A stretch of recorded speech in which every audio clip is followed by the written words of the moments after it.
Bem-vindos, amigos, ao terceiro episódio do primeiro trimestre de 2026 do programa Descomplicando a Lição.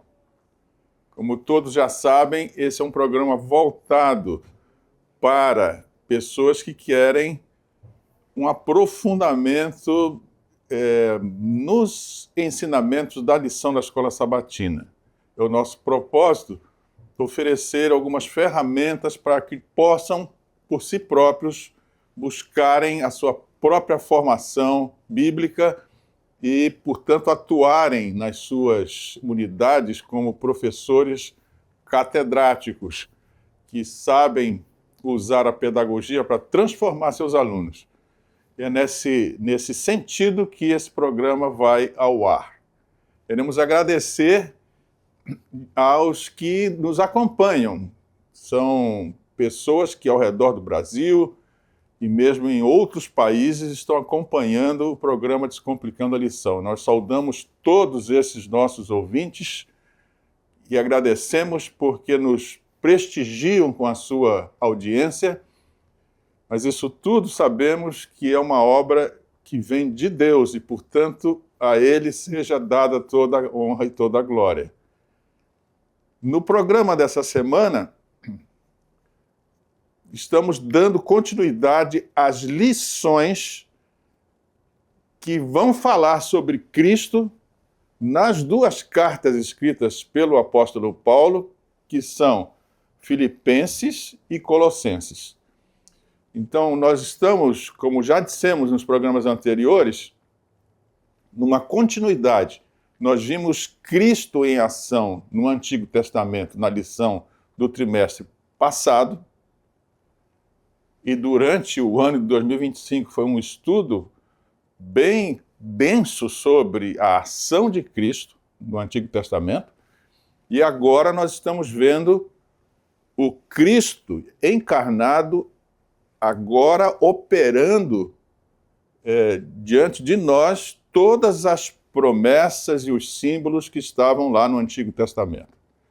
Então, através de Paulo e através dessas duas cartas escritas às duas igrejas, nós vamos aprender sobre a estratégia de Cristo para que o Evangelho alcançasse o mundo através da sua igreja.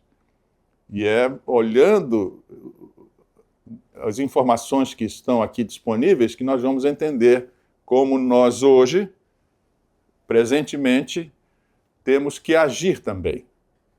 Então, a lição dessa semana, ela é uma lição que eu vou dizer já de saída que não é uma lição muito fácil. Nós vamos tratar aqui do problema da vida e do problema da morte. E isso ficou embaralhado no ideário humano porque o inimigo contradisse Deus. Lá em Gênesis, Deus disse que no dia em que tu pecares, nesse dia tu morrerás. Mas o inimigo disse que era ao contrário, que nós não iríamos morrer. E essa questão, esse dualismo, né, de ensinamentos sobre vida e morte, ficou confuso. E muitos não sabem lidar direito com isso. Mesmo nós, os adventistas. Em alguns momentos, às vezes, o raciocínio, a lógica sobre a questão da vida e da morte fica problemático. Nesta lição, o autor da lição, mediante as duas cartas que Paulo escreveu, vai nos explicar o que significa vida e morte. Então, nós vamos aqui começar olhando a figura que está começando a lição.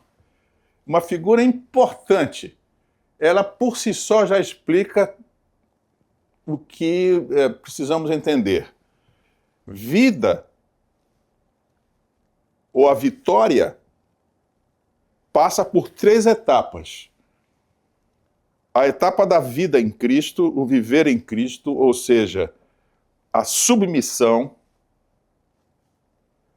passa pela cruz, ou seja, pela entrega, para que se chegue ao estágio da vitória, que é a coroa. Então nós vamos, ao longo dessa lição, ver esses três aspectos que estão aqui ilustrados nessa figura: a entrega da vida, a necessidade da morte ou da cruz e a vitória final. Isso foi vivido por Cristo, e se nós somos discípulos de Cristo, nós teremos que viver a mesma vida. Então a lição é muito importante, ela não é muito fácil, mas eu chamo a atenção dos meus caros professores e caros alunos da Escola Sabatina para as explicações que virão, que são, eu diria, que pode nos dar condições de aprofundamento nessa questão. E nós vamos talvez chegar no final da lição entendendo melhor toda essa questão da vida, como é que nós temos que vivê-la e como é que nós vamos ultrapassar esse momento que é o momento da morte. Muito bem, o verso para memorizar diz: porque para mim o viver é Cristo e o morrer é lucro. E é isso que é a dificuldade no entendimento dessa questão teológica, porque para a humanidade o morrer não é lucro, não é verdade?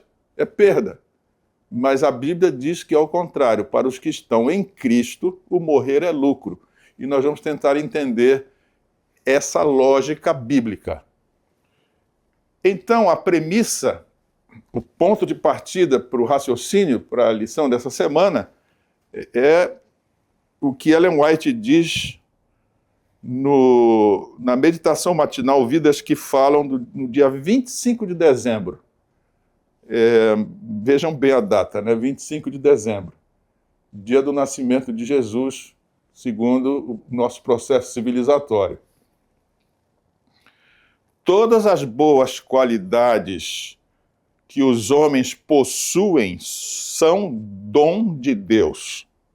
Suas boas ações são realizadas pela graça de Deus mediante Cristo. Visto que tudo devem a Deus, a glória do que quer que sejam ou façam, a Ele pertence somente.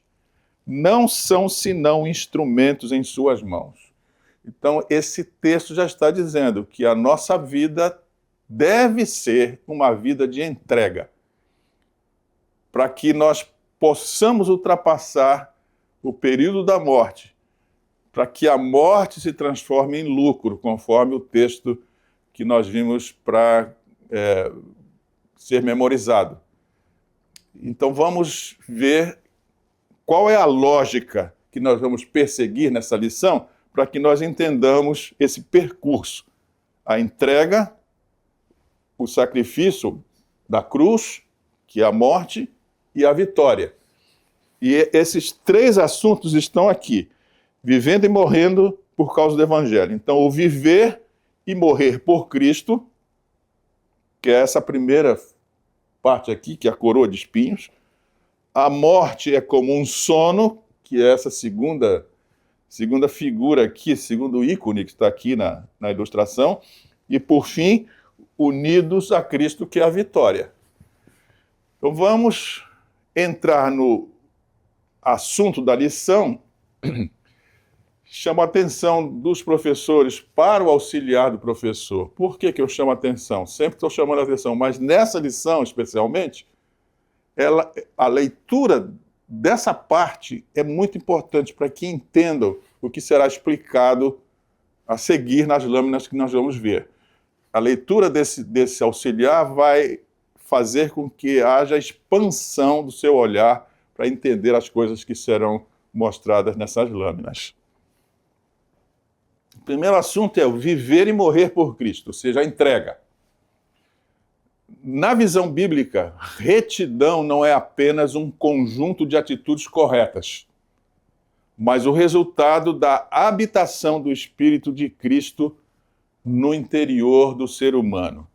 Ou seja, a retidão, na verdade, é a aquisição da mente de Cristo na vida de um filho de Deus. Então, essa frase aqui, ela vai ser como que explodida, né? Vai ser explicada no que vem a seguir. Sem essa presença de Cristo, toda tentativa de agir corretamente é apenas justiça própria. Ou seja, é necessária a habitação do Espírito de Cristo, ou seja, é necessário que nós adquiramos a mesma mentalidade, a mesma maneira de pensar de Cristo. Porque sem isso, sem essa presença, toda tentativa de agir corretamente é apenas justiça própria. Isaías 64:6 diz: todas as nossas justiças são como trapo de imundície. Então, se é assim, nós precisamos entender que Cristo, quando habita no coração, recria o centro moral, que é o que está perdido, né? Sem Cristo, nós vamos criar um centro moral que não tem nada a ver com o céu, tem nada a ver com a mente de Deus, mas vai ter com a nossa própria justiça, que é reputada na Bíblia como trapo de imundície. Então, Cristo recria o centro moral do ser humano, de modo que a retidão deixa de ser uma exigência externa e passa a ser uma expressão espontânea da natureza nova, que é a natureza do próprio Deus. Portanto, Cristo em nós, como diz Paulo, em vós, né? Está se referindo aos crentes de Filipos, né? Os filipenses, e os crentes de Colosso, que é Colossenses. Ele diz: Cristo em vós, ou Cristo em nós, é a esperança da glória. Essa união não é um símbolo. Veja bem isso aqui, meus caros ouvintes. Ela não é um símbolo, ela é real e é espiritual. E por quê? Porque o Espírito Santo, que é aquele cordão umbilical da lição passada, não é? Que faz com que os nutrientes do céu cheguem a nós, é o Espírito Santo, a vida de Cristo, torna-se a força motriz do pensamento, da vontade e das ações do cristão. Então, se nós temos atitudes corretas, ou seja, se a habitação da mente de Cristo está em nós, isso vai se tornar a força motriz de todas as nossas ações, do nosso propósito de vida. Portanto, a retidão é relacional. Eu preciso me relacionar com Cristo, porque depende de uma ligação viva com a pessoa divina e não de um código moral isolado. É importante isso que está sendo mostrado aqui, meus caros. Por quê? Porque a observação de um código moral é sempre artificial. Eu vou sempre ter a oportunidade de não corresponder ao código moral. Mas se o que me move é uma questão relacional, nas relações nós estamos sempre imitando as pessoas com quem nós nos relacionamos. E se essa relação é com Cristo, então vai haver uma ligação viva com a pessoa divina, que é muito diferente da tentativa de perseguir um código moral externo. Então, nós estamos afirmando que a moralidade cristã é consequência de uma relação clara com Cristo, uma relação viva com Ele. Não é o homem tentando imitar Deus, mas é Deus expressando o seu caráter no homem, porque é uma relação vou usar aqui uma redundância, uma relação relacional. Perdoe-me a redundância. Ou seja, eu não estou tentando apenas seguir algumas regras. Eu estou aprendendo a viver com o modelo que é Cristo, me relacionando com ele. Ellen White, no Maior Discurso de Cristo, na página 76, explica isso. Quando Cristo habita no coração, o homem é transformado. Ou seja, quando o raciocínio de Cristo passa a ser o nosso, é claro que nós somos transformados. Os pensamentos se tornam puros, as afeições se tornam santas, a obediência não é o cumprimento de um dever imposto, ou seja, não é um código moral externo, mas a manifestação de um princípio interior, que é a questão relacional. Sem Cristo em nós, a retidão é apenas aparência. Com Cristo em nós, a retidão é natureza transformada. É muito diferente, é ou não é? A justiça divina não é apenas imputada, ou seja, atribuída, mas ela é também implantada em nós, ou seja, ela é comunicada ao coração. Muito diferente.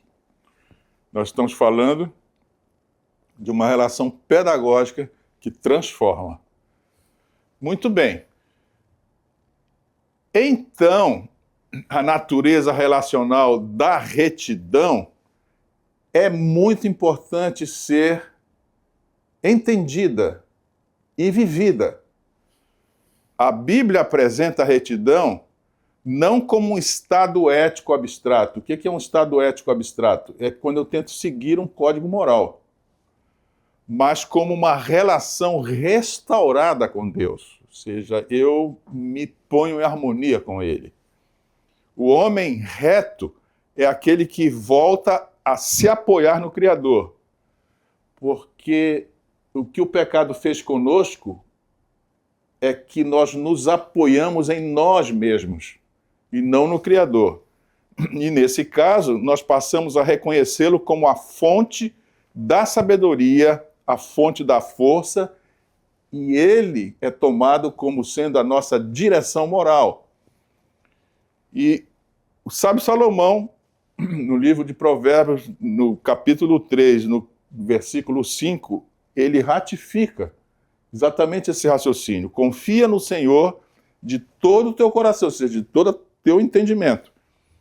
E não te estribes no teu próprio entendimento. Ou seja, não faça justiça por você mesmo. Se você fizer isso, você está seguindo um código que é externo. Não há transformação alguma. E, nesse caso, se nós entendemos que Cristo é o que vai fazer essa transformação, nós vamos ver que a justificação e a santificação são ações que vão acontecer, mas que elas são inseparáveis. Eles atuam de forma conjunta. Então, na justificação, Cristo é por nós. Na santificação, Cristo está em nós. Ambas derivam da mesma fonte, a união com Cristo.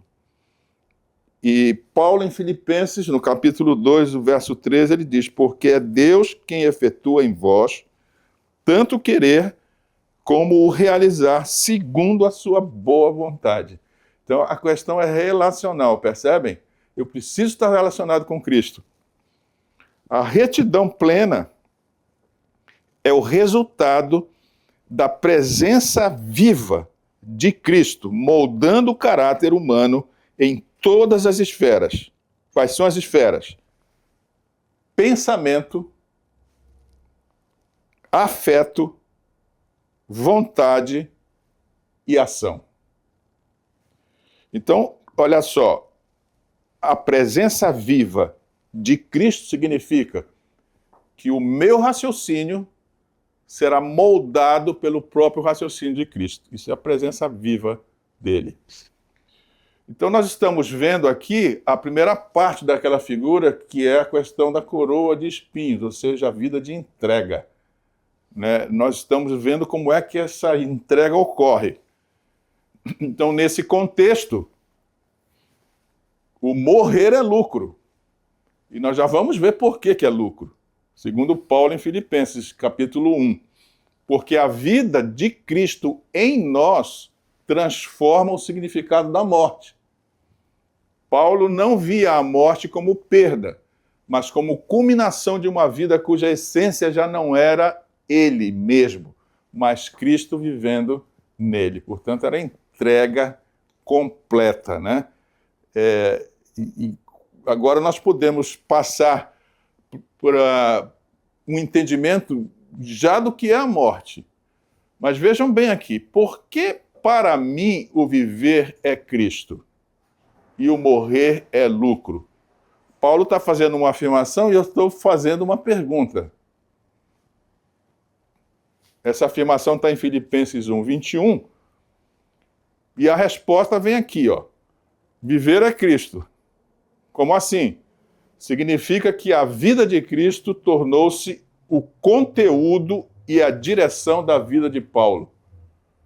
Portanto, ela se tornará também o conteúdo e a direção da nossa vida. E por que o morrer é lucro? Isso significa que a morte não poderia tirar nada que já existisse plenamente enraizado em Cristo, mas apenas completar a união definitiva. Vamos tentar entender isto, porque aqui está a dificuldade do mundo cristão de entender essas coisas. Quando Cristo é o centro, a existência terrena perde seu valor egoísta e passa a ser meio de manifestação da vida divina. Assim, morrer não é o fim, mas a plenitude da comunhão iniciada aqui. Então vejam bem isso aqui. Aqui começamos a entrar na compreensão do que significa a morte e por que a Bíblia chama a morte de sono para aqueles que estão em Cristo. Então, a lógica espiritual do lucro é a seguinte: Paulo sabia que, pela fé, Cristo já habitava nele. Irmãos, aqui tem outra coisa importante. Eu vou falar nessa câmara aqui para os professores. Professores, viver pela fé é acreditar que a minha relação com Cristo será uma relação transformadora. Eu vou sim receber pedagogia suficiente para que eu me transforme, tá claro? E Paulo tinha isso claro. Aqui diz que Paulo sabia que pela fé, ou seja, ele acreditava naquilo, ele acreditava que Cristo poderia transformá-lo, portanto, Cristo habitava nele, tá certo? E isso pode ser a nossa realidade. Agora, voltemos aqui. Mas desejava o estado em que essa comunhão deixaria de ser mediada por limitações humanas. Ou seja, Paulo via um limite colocado pelo pecado, pela condição pecaminosa em que nós estamos. E ele desejava sair dessa condição.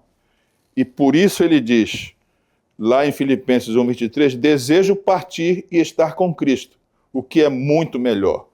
E agora a lição vai começar a explicar por que o desejo da morte, por parte de Paulo, significava uma melhora para ele.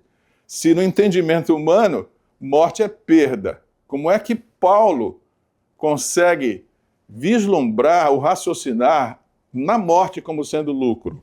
E é isso que nós vamos ver em seguida. Portanto, morrer é lucro, porque elimina a distância entre o Cristo interior e o Cristo glorificado, encerrando o conflito entre a carne e o espírito. Vamos tentar aprofundar isso que está agora aqui nesse parágrafo, na tela seguinte. Se a retidão é Cristo vivendo em nós, a morte do justo é o coroamento desse processo. Venham comigo aqui. No momento da morte, o ego definitivamente cede. E a vida de Cristo, já implantada pela fé, é preservada em Deus. Em João 11, 25, o apóstolo diz: quem crê em mim, ainda que morra, viverá. O apóstolo João está falando aqui, escrevendo as palavras de Cristo. Então, se nós deixamos que o pensamento de Jesus seja o nosso, seja Cristo vivendo em nós, ainda que nós estejamos mortos, nós viveremos. Por isso, Paulo está admitindo que morte é lucro. Então, aqui está, vamos dizer assim, um resumo do que nós estamos aqui apresentando, da lógica que nós estamos apresentando. Para o cristão, a morte é apenas um sono, um momento de silêncio e escuridão. A vida está escondida com Cristo em Deus. E quando Cristo, nossa vida, se manifestar, então também nós nos manifestaremos com Ele em glória. O que nós temos aqui, biblicamente, é a inversão da lógica humana. Para o mundo, morrer é perda, não é? Mas para quem vive em Cristo, morrer é libertação. Por que libertação?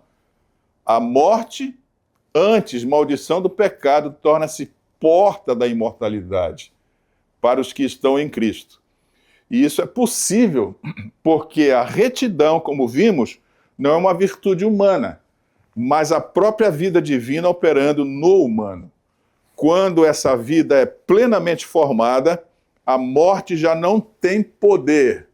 E por isso, Paulo afirma em 1 Coríntios 15, 54, que foi tragada a morte pela vitória de Cristo. Então, Paulo via a existência terrena como campo de missão e de formação, que é aquela parte da coroa lá da figura, né? Missão e formação, entrega, não é? A morte, que é a segunda parte da coroa, que é a cruz e a lápide, como colheita final da vida eterna semeada pela fé. Ou seja, nós temos que viver uma vida de entrega para que a morte física seja, na verdade, a semeadura que, pela fé, vai trazer de volta, na ressurreição, a vitória. Então, qual é a conclusão que nós vamos chegar? Quando Cristo é a vida, a morte não é a interrupção, mas a transição natural de uma comunhão que já começou aqui. O lucro é deixar de lutar contra o ego e contra o pecado. Olha aqui, irmãos, aqui está a ciência que eu gostaria que ficasse claro. O lucro da morte é que ela faz cessar essa luta entre o ego, não é? Que é o pecado, e a justiça. A morte cessa isso. E se a pessoa morre tendo em si a própria vida de Cristo, essa luta cessa. Por isso Paulo diz que é lucro. Então, o que vai acontecer? Nós vamos ser plenamente envolvidos pela presença daquele que já vive em nós. Por que essa afirmativa aqui quer significar muito? Porque o sono da morte faz com que nenhuma possibilidade de interferência na ligação que nós temos com Cristo ocorra. Nós estamos dormindo, estamos inconscientes e não há como alterar o estado de ligação com Cristo mais. Está claro? Então aqui embaixo vem: aquele que morre em Cristo não perde nada, mas apenas deixa o transitório para receber o permanente. Qual é o permanente? A ressurreição. Ficou claro isso, professores? Então, nós podemos entrar no segundo assunto, que é a morte como um sono. Vamos tentar aprofundar um pouco essa noção. Então, a morte na Bíblia não significa deixar de existir. Dois verbos que em português nós geralmente usamos como sinônimos, existir e viver, mas na Bíblia tem significados diferentes. Vida é relacionamento, é aquela centelha aquele sopro que Deus colocou no nariz de Adão quando Adão ainda era inerte, era um boneco construído por ele próprio. Ele sopra a vida. Jesus fez isso de novo com os discípulos. Antes de subir ao céu, ele sopra sobre os discípulos. Aquilo era a vida. Ele diz, eu vim para que tenham vida. Mas existência tem a ver com biologia, vida biológica, que é muito diferente de vida espiritual. A vida espiritual é a nossa capacidade de estar relacionados com as experiências ou a riqueza espiritual do pensamento celeste. Nossa mente ligada ao céu. Isto é vida. E quando isso ocorre, nós vamos ter relacionamento com Deus, que é a primeira parte da lei, e relacionamento com o próximo, que é a segunda parte da lei. Quando nós temos esses dois tipos de relacionamentos, nós temos vida. Sem isto, nós apenas existimos, está claro? E nós vamos ver isso aqui agora. Há 3 dimensões da morte. A morte física, a morte espiritual e a morte eterna. Na morte física, o que ocorre quando alguém morre fisicamente? A separação entre corpo e espírito. A alma deixa de funcionar. Isso aqui parece difícil de entender, mas não é. O espírito é o sopro que Deus colocou em Adão, colocou nos discípulos e coloca em todos os que são regenerados do pecado, para que nós tenhamos condições de ter a mente ligada aos tesouros espirituais. Ou seja, nós passamos a pensar como Deus e não como homens. Isto é o espírito, tá claro? É uma das 3 dimensões do homem. O espírito ordena a alma. Isso já foi explicado aqui várias vezes. E alguns irmãos ficaram com algumas dúvidas sobre isso. O espírito, que é a força que nos liga a Deus, é a nossa capacidade de estar ligados ao céu, ele deve comandar a nossa alma, que é a nossa vontade. E essa vontade, que é a alma, ela deve comandar o nosso corpo. Essas 3 dimensões, elas sempre estarão no homem de forma completa. Elas não existem separadamente, elas são um conjunto de coisas no homem. 3 dimensões que trabalham unidas. No caso da morte física, o que acontece? O corpo, que é o que manifesta fisicamente o que a alma quer, e esta, por sua vez, manifesta coisas que o espírito, por estar ligado ao céu, pede, esse corpo deixa de existir, portanto o espírito volta a Deus, conforme Eclesiastes, né? O corpo volta à terra e o espírito volta a Deus. Então o que acontece? Uma desconexão entre espírito e alma. Aliás, espírito e corpo. Se ocorre essa desconexão entre o espírito e o corpo, a alma desaparece. Vejam como as 3 dimensões só existem em conjunto, não existem separadamente. Então, o espírito volta para Deus, que é essa capacidade de ligação com o céu, e o corpo volta para a terra. Quando isso ocorre, a alma desaparece. Ela não funciona mais. Essa é a morte física. A morte espiritual é a separação da alma, que é a segunda dimensão do homem, em relação a Deus, a fonte da vida. Ou seja, se o espírito não está ligado, a pessoa está morta. Ele não está ligado ao céu, a pessoa está morta espiritualmente. Portanto, a alma não tem um comando do espírito. E nesse caso, quem comanda é o corpo. Isso também já foi explicado aqui. E a alma passa a ter os desejos que o corpo impõe para ela. E nesse caso, a pessoa está morta espiritualmente, porque não há ligação com o céu. A ligação é com as sensações do corpo. Então, em Efésios 2:1, Paulo explica: ele vos vivificou, estando vós mortos em vossos delitos e pecados. Porque vida é ligação espiritual com o céu. Existência é biológico. É isso que ele está falando aqui. Existem mortos-vivos e nós já vamos ver aqui embaixo. Os mortos-vivos. E a terceira dimensão da morte é a morte eterna, que é a separação definitiva e irreversível da presença divina. Apocalipse 20:14 nos diz que esta é a segunda morte. Então, do ponto de vista espiritual, nós vamos ter pessoas que são mortos-vivos. Apenas existem, mas não têm vida. E segundo Cristo e Paulo, isto é uma verdade.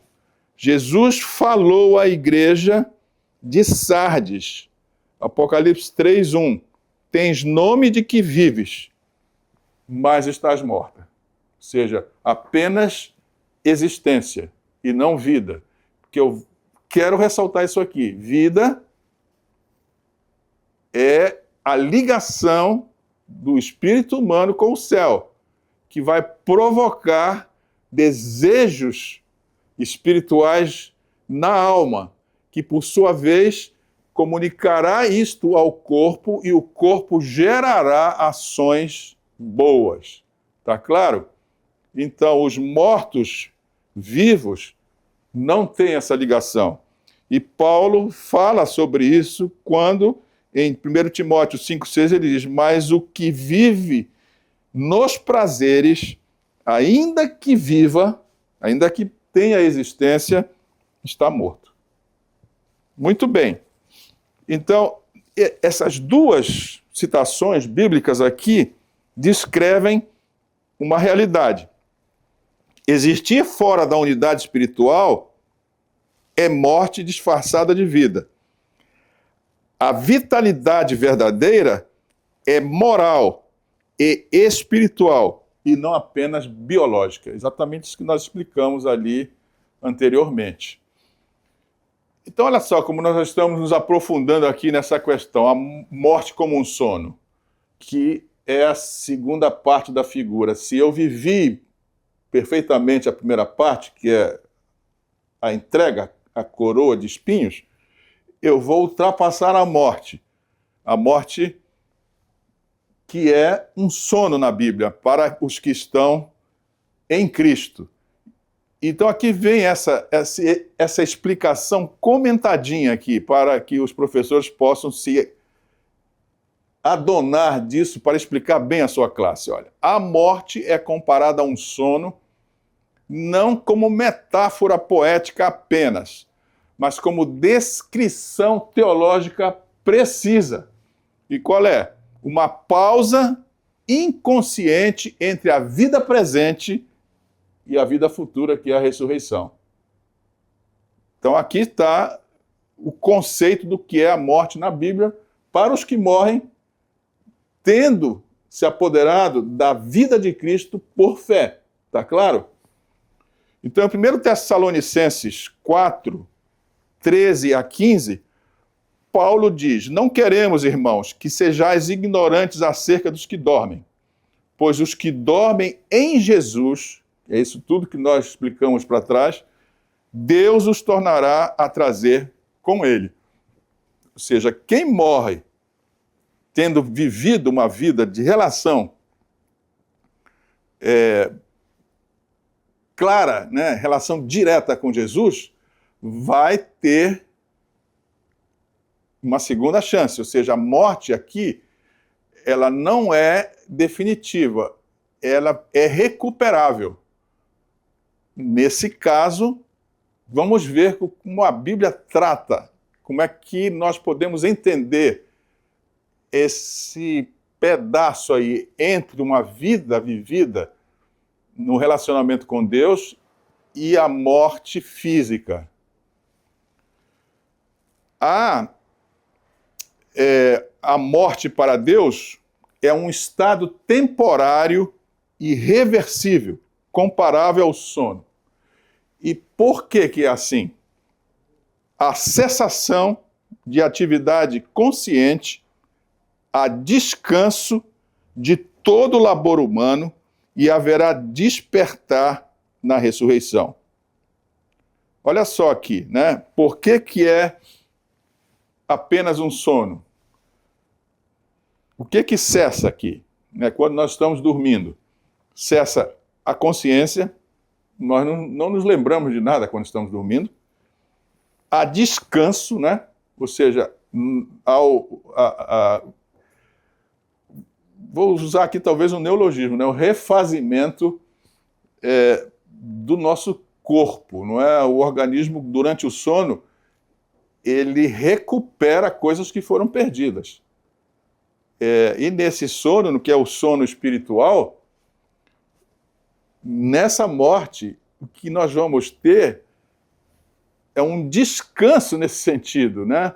Nós vamos ter certeza que nós vamos levantar recuperados, assim como no sono físico que nós experimentamos. Então, olha só, Salomão explica que os mortos não sabem coisa nenhuma, porque na sepultura para onde tu vais, não há obra, nem projeto, nem conhecimento, nem sabedoria alguma. Logo, há um simbolismo espiritual nessa morte que, para os que morrem em Cristo, na verdade é um repouso que pressupõe uma esperança. O sono transmite paz e descanso, não terror ou desintegração. Como nós dissemos, ele recupera, não é verdade? Para os justos, a morte é repouso do combate, silêncio do sofrimento e espera segura da ressurreição. Olha que parágrafo impressionante. O descanso final da morte é extensão do descanso sabático, sinal de confiança total no poder de Deus para restaurar a vida. Professor, nós estamos vendo aqui, durante esses estudos todos, como o sábado tem uma profundidade enorme. Aqui está uma relação do descanso, do sono, da morte física para um filho de Deus em relação ao sábado. Significa a mesma coisa, porque no sábado nós sinalizamos que nós temos confiança total no poder de Deus. E morrendo em Cristo é como se nós entrássemos num sábado, confiando no poder que Deus tem para restaurar a vida, ou seja, para nos trazer de volta, para reverter a morte. Então, qual é a conclusão que nós chegamos? Deus chama a morte de sono porque é temporária, é inconsciente, é seguida do despertar e porque para quem está em Cristo não há perda definitiva, apenas descanso. Agora nós podemos ir para a terceira fase daquela figura que iniciou a lição, né? aquela ilustração, que é a parte da coroa, que é a união em Cristo. Em Filipenses 4, o apóstolo Paulo usa uma série de expressões gregas com o prefixo sim, que significa com, ou junto de, ou em união com. Esse prefixo sim, no grego, significa isto. Há, inclusive, na biologia, uma palavra que é muito utilizada. Por exemplo, animais sinantrópicos. Ou seja, são animais que vivem com o homem. Existem com o homem e participam, né, têm união com o homem. São sinantrópicos. E o prefixo sin é uma das chaves para entender o pensamento paulino sobre unidade, cooperação e comunhão no corpo de Cristo.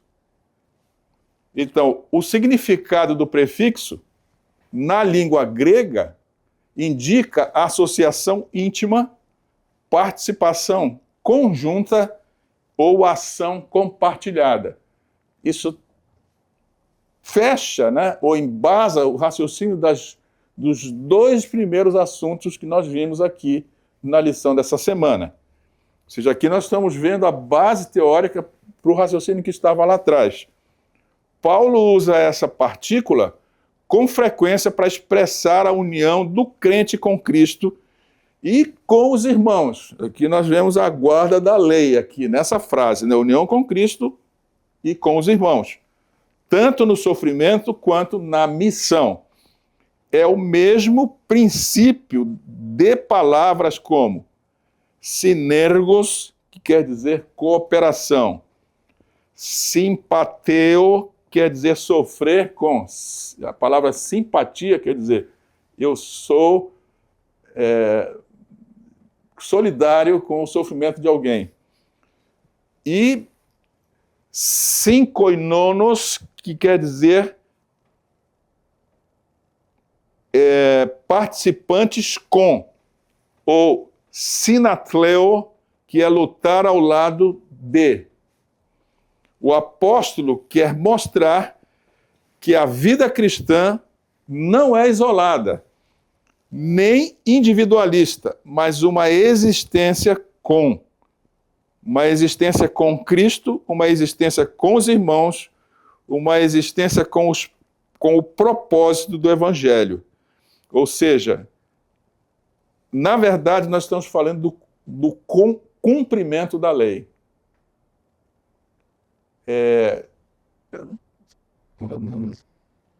Cumprir a lei significa ter união com Deus e união com os nossos irmãos. Então, nós estamos aqui estudando que a vitória, a vida de entrega, nós vamos aprender com Cristo como é que eu vivo usando o sim, né? Como é que a morte é a transição para que eu ultrapasse tudo e passe a viver completamente dentro da lei, ou seja, nesta relação sem que haja luta, né? Uma relação natural entre a pessoa e Deus e a pessoa e os seus semelhantes. Muito bem. Então nós temos um ensino aqui, muitíssimo importante.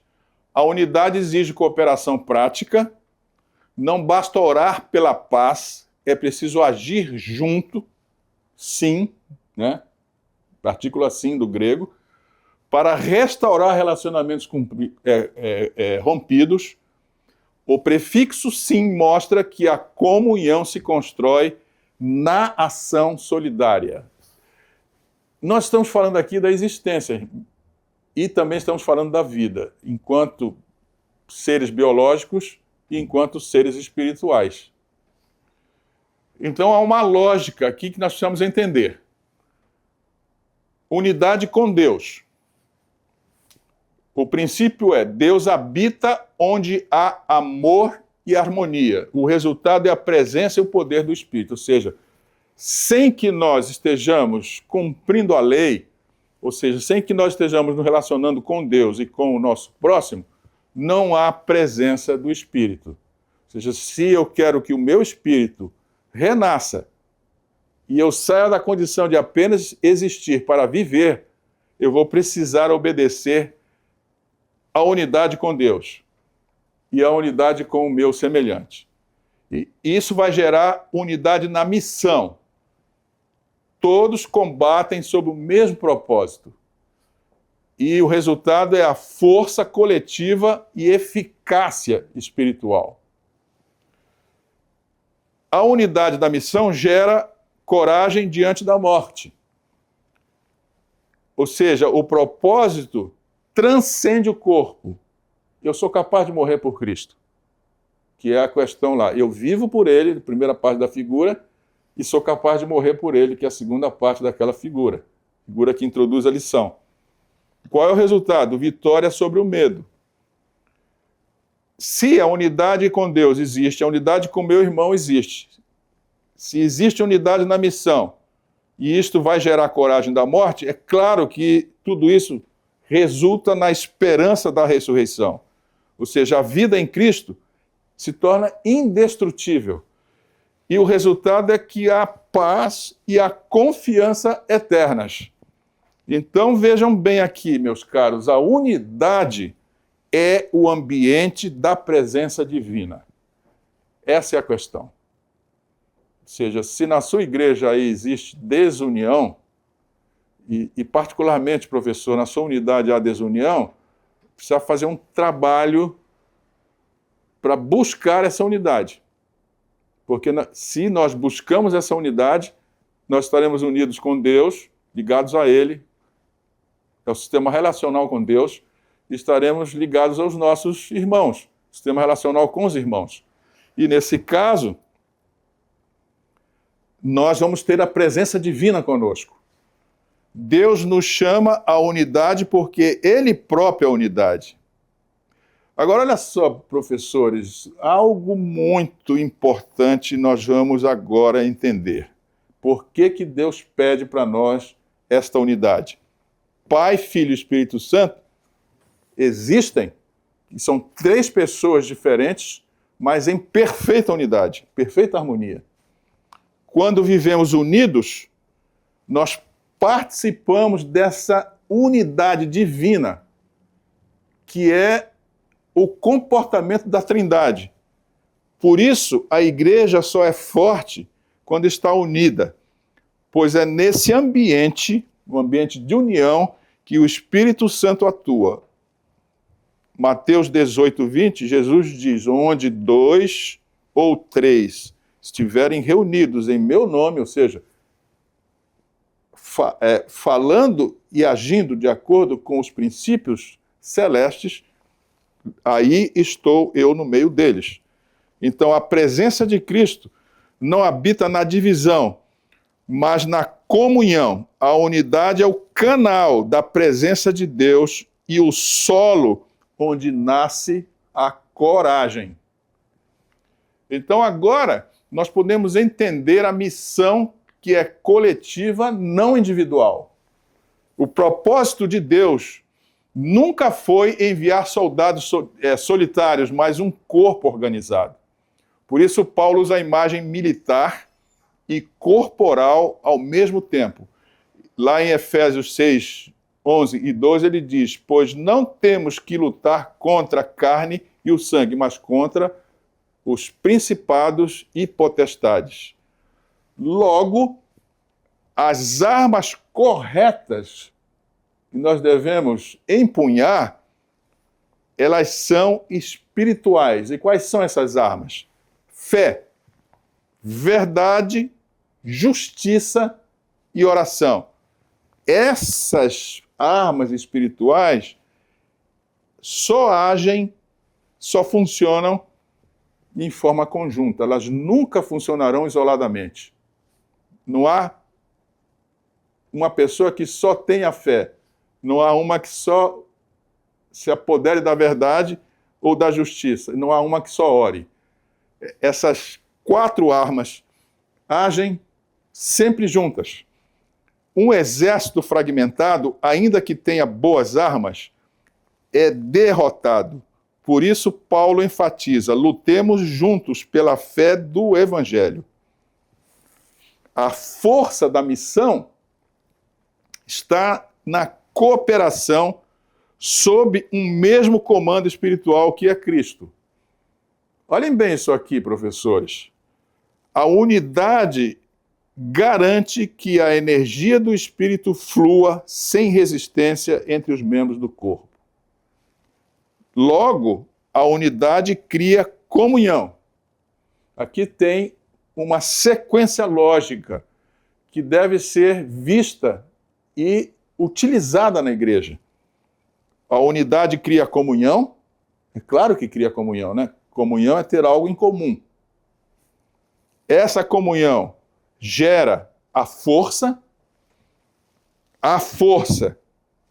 vence o medo e a esperança da ressurreição dá sentido à entrega. É exatamente a figura que abriu a lição. Está aqui a sequência lógica que está naquela figura que abre a lição. A ilustração que temos lá na introdução da lição. Portanto, a conclusão é a seguinte: Deus nos chama à unidade porque ela é o reflexo da própria vida divina e a base da missão. Vejam bem, Paulo está escrevendo para os filipenses e os colossenses. Se ele está falando de unidade, é porque não estava havendo unidade lá. Se estamos estudando uma lição utilizando a experiência do Novo Testamento, essa experiência do Novo Testamento precisa ser transliterada ou precisa ser traduzida para nós aqui, a igreja do presente. Então vejam bem, Deus chama a unidade porque ela é o reflexo da própria vida divina. Ele diz que a missão nos une porque temos o mesmo propósito, ou seja, qual é o propósito? Revelar o amor de Deus ao mundo. Nós não podemos revelar isto sem unidade. A unidade nos fortalece porque traz a presença do Espírito. E se morremos por causa desse propósito, são essas três situações que nós vimos aqui, se morremos por causa dessas três situações, não temeremos, pois sabemos que a morte é apenas o intervalo entre dois atos da mesma história. A fidelidade agora e a ressurreição depois. Então, olha aqui novamente a figura que abre a lição, né? Fidelidade agora, que é aquela coroa de espinhos. Entre a ressurreição e ela tem a morte. Exatamente a figura aparecendo aqui. Com essas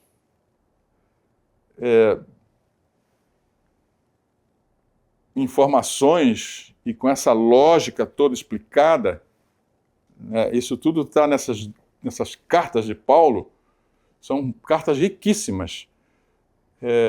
O que nós temos que fazer, irmãos? Estudar essas cartas. E eu recomendo que estudem essas cartas, leiam verso por verso, acompanhados do comentário bíblico. A igreja tem um comentário bíblico que é importantíssimo. Muita coisa que está aqui na apresentação que eu acabei de fazer é retirado de lá, do comentário bíblico. Então vejam como ele aumenta a nossa capacidade de compreensão dessas coisas. Então recomendo que leiam isso, para que possam ajudar os seus irmãos na sua unidade a desenvolver também maior profundidade sobre o que Deus demanda da igreja nesse presente momento. Então podemos ver agora a interligação dos temas. Temas diários, como eles estão interligados nos temas apresentados no auxiliar da lição, que é a visão do autor. Então, viver e morrer por Cristo, lição de domingo. Cristo será engrandecido. A morte é como um sono, segunda e terça-feiras. Morrer é lucro, viver é morrer, aliás, viver e morrer por Cristo. Unidos em Cristo, quarta e quinta. Permaneçam firmes na unidade, unidos e destemidos. Agora vamos à aterrissagem. Tivemos um belo voo. Eu espero que nós tenhamos compreendido a nossa rota desse voo. E agora vamos aterrissar. E vamos ver que nós podemos sacar, né, num parágrafo sobre tudo que foi dito.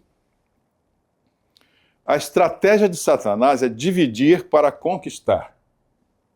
A desunião é mortal. Jesus disse: se uma casa estiver dividida contra si mesma, tal casa não poderá resistir.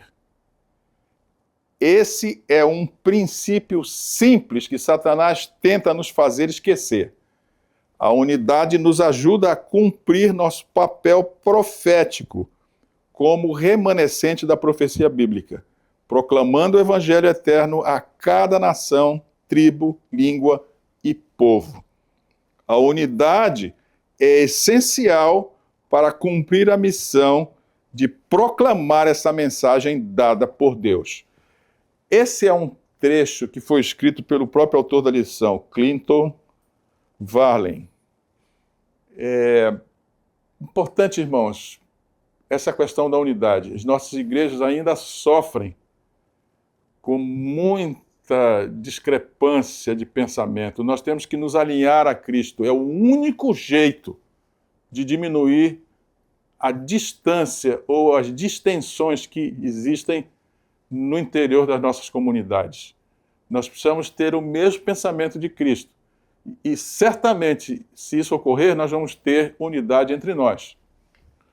Então aqui está, novamente, a ilustração, né? Eu preciso estar unido a Cristo para conseguir a vitória, ainda que eu tenha que dormir. Tá claro? E a questão aqui, numa frase, tudo que nós vimos é para que, porque para mim o viver é Cristo. Ou seja, eu vou conseguir a vitória se eu tiver a vida ligada ou relacionada com Cristo. Muito bem, vamos à aplicação. E eu lhes convido para uma leitura coletiva. O que é necessário para que o Espírito Santo traga unidade à Igreja de Deus hoje? Qual a importância para a unidade da Igreja de aplicar os conselhos dados por meio do dom de profecia? Irmãos, a pergunta ou as perguntas que estão aqui na aplicação, elas foram respondidas ao longo da explicação da lição, mas a segunda parte dessa pergunta é como que o Espírito de profecia pode nos auxiliar na aquisição dessa unidade. Não há como a igreja desperdiçar esse cabedal de conhecimento espiritual que estão nos livros que foram publicados por causa da obra feita pela profetisa que Deus levantou para essa igreja, a senhora Ellen White. Nós precisamos ler essas coisas. A leitura vai fazer com que a nossa mente se alinhe à mente de Deus, porque o que ela escreveu é exatamente o raciocínio que veio da mente de Deus, é o Espírito Santo que comunicou isso a ela. Então nós precisamos usar essa enorme quantidade de literatura para formar a mente que é necessária, conforme nós vimos na lição, que é a mente de Cristo. É claro que a oração é o caminho que nos une a Cristo. E é a via através da qual nós vamos pedir que o nosso espírito, que talvez esteja ainda morto, ressuscite. E nesse caso nós precisamos orar. E eu vou convidá-los para que nós oremos agora. Bondoso Deus e Pai, agradecemos imensamente a oportunidade de estarmos entrando em contato com essa parte da Tua palavra e dos ensinamentos da Tua graça que nos mostrou como vencer, mesmo tendo diante de nós a morte. Como vimos, a morte se transforma de um raciocínio de perda para um raciocínio de vitória. E é isso que nós queremos, bom Deus, ao entendermos essa lição. Queremos nos colocar exatamente em alinhamento com o pensamento celeste. para que o Senhor possa trazer a vitória a cada um de nós. E nós pedimos esta bênção em nome de Jesus. Amém. Caros professores, mais uma vez, estamos encerrando aqui uma lição preciosa, não é verdade? E eu não estou falando isso por nada. É realmente um conhecimento importante esse dessa lição. Eu disse que não era muito fácil, mas há clareza suficiente para que nós entendamos o que significam a vida de entrega, não é? A vida relacionada com Deus e com o próximo, que é uma vida de entrega, né? Estamos fugindo do egoísmo. A morte, que passa a ser apenas um sono, porque está garantida para nós a vitória, não é? Que é a ressurreição. O que nós vamos ver no próximo episódio? Uma exortação de Paulo, ainda mais eloquente, mais vocativa, né?